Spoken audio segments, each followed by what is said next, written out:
Bismillahirrahmanirrahim. Baiklah. Okey, untuk sesi seterusnya adalah saya akan ajak anda macam mana cara anda nak tambah bilik, anda nak tambah guru ataupun anda nak block spesifik tarikh lah. Baiklah, kita pergi ke halaman dashboard dulu. Okey, di halaman dashboard dia akan memaparkan, dia akan paparkan hari ini ada berapa tempahan, minggu ini total berapa tempahan, bulan ini berapa tempahan, dan dibatalkan untuk bulan ini ada berapa tempahan yang telah dibatalkan. Di sini juga kita boleh tengok berapa jumlah bilik, berapa jumlah bilik tersedia yang boleh booking, berapa jumlah guru aktif, jumlah tempahan, jumlah pengguna sistem kita. Jumlah pengguna sistem ni maksudnya admin panel lah, siapa je yang boleh login ke bahagian admin. Okey, kemudian ada trend tempahan 7 hari lepas, trend tempahan selama 6 bulan, berapa banyak tempahan. Okey, jenis bilik dan berapa banyak penggunaan bilik lain-lain, bilik mama komputer berapa banyak. Okey, waktu puncak, biasanya bila bilik ni jadi tempah. Pukul 7 pagi ada 7 tempahan. Kemudian tempahan hari ini. Tempahan hari ini untuk bilik 2 ada 4 tempahan. Makmal astronomi 3 tempahan. Okay, kemudian kita boleh tengok juga guru paling aktif siapa. Fazil bin Omar telah pun buat 13 tempahan.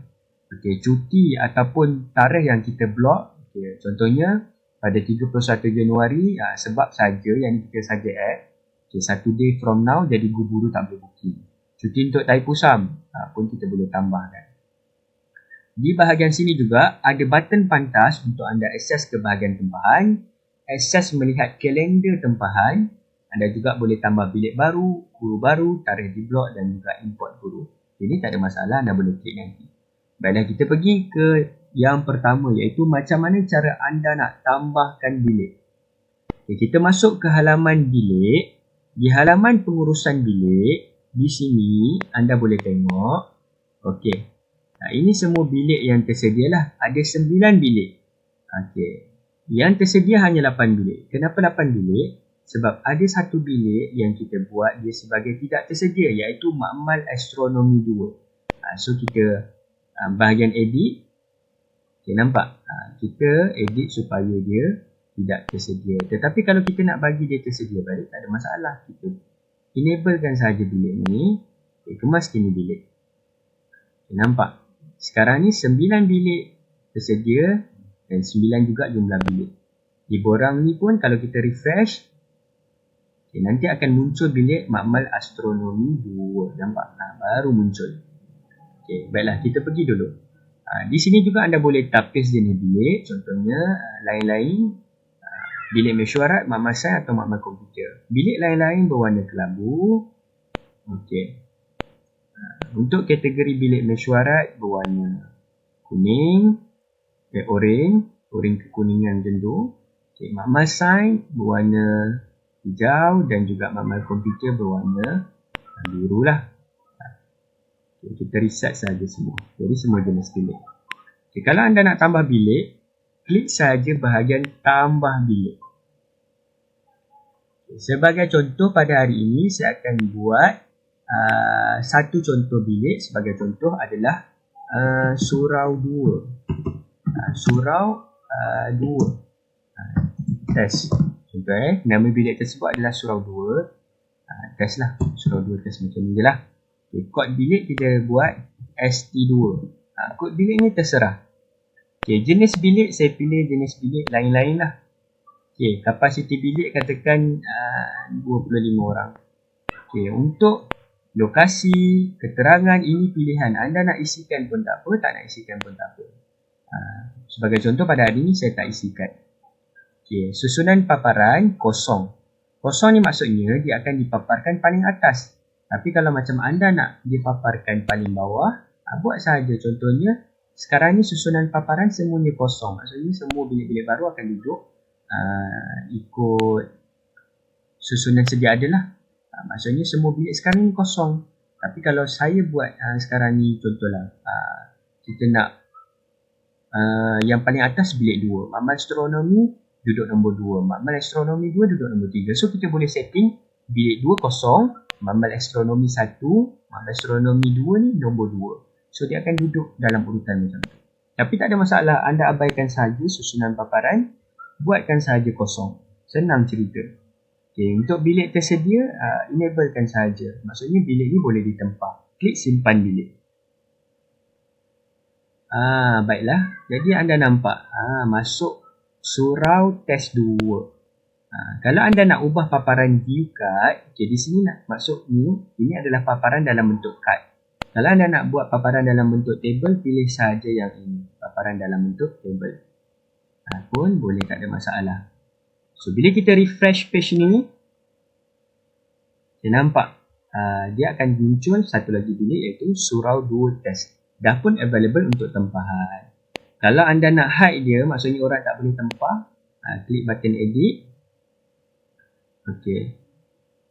Bilik tersedia untuk ditempah, matikan. Kemaskan bilik. Okay, bila kita refresh page ni, nampak surau 2 test tadi dah pun hilang. Okey. Kemudian next function adalah kita boleh tengok juga details. Okay, untuk kita tengok details bilik, kita klik saja di bahagian mata. Okay, sebagai contoh, kita nak tengok details bilik untuk katakan makmal komputer 2 lah, paling banyak tempahan sekarang. Okay, klik saja lambang mata. Okay, di sini akan tunjuk details tentang bilik. Dia akan tunjuk jumlah tempahan setakat ni berapa. Tempahan akan datang bila? Tempahan akan datang pada 29 Januari, 30 Januari. Okey. Macam yang ni, kenapa ada 30 Januari? Walaupun kita tengok tadi, di sini tarikh blok tadi. Tarikh blok saya lupa, 31 atau 30. Saya double check kejap. Tarikh blok 31. Okay, jadi sebab tu ada tempahan pada 30 Januari. Okay, bulan ini total ada 4 tempahan. Okay, di sini anda boleh tengok juga ada jadual tempahan harian. Okay, nampak? Contohnya pada hari ni. Hari ni daripada pukul 10 sampai 11 pagi Ahmad bin Ali ada buat tempahan. Yang lain 000. Daripada pukul 2.30 sampai pukul 4 ada Ashraf Fatah buat tempahan. Okay, kalau kita scroll ke bawah nampak senarai tempahan ada terus record. Kita juga boleh tengok, katakan kita nak tengok next date 30. Kita nampak. Kita boleh tengok Ahmad bin Ali booking daripada pukul 11.30 sampai pukul 1. Kalau kita scroll ke bawah pun senarai tempahan Ahmad bin Ali ada juga. Okay, kalau kita nak tengok rekod mingguan, lihat mingguan. Nampak tak di sini ada terus rekod. Untuk satu Ahad, okay, tadi kita block tarikh Sabtu 31 Januari tak boleh booking, 1 Februari Taipusan pun tak boleh booking. Untuk jadual mingguan, Khamis pukul 10 sampai pukul 11, pukul 2 suku sampai lah pukul berapa ada tempahan dan sekian-sekian, kita boleh check nanti. Okey. Untuk setiap bilik juga dia ada QR dia sendiri, QR code bilik tu. Ini. Bila anda scan QR code ni, sama saja dia akan auto pilih bilik tersebut di dalam borang tempahan. Dan juga anda kena tetap masukkan PIN lah. Jadi setiap bilik ada QR code dia sendiri.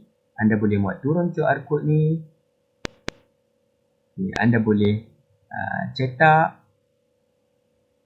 Ataupun anda nak cetak QR code semua bilik, pilih cetak semua bilik sahaja. Jadi akan muncul QR code untuk semua bilik. Okay, kalau anda klik di sini pun, cetak QR code pun dia akan paparkan QR code ke semua bilik lah.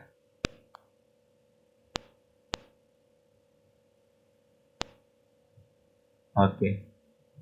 Baiklah, itu sahaja video tutorial untuk kali ini. Bagaimana cara anda nak tambahkan bilik. Okay, untuk next video tutorial, saya akan tunjukkan bagaimana cara anda nak tambahkan guru pula.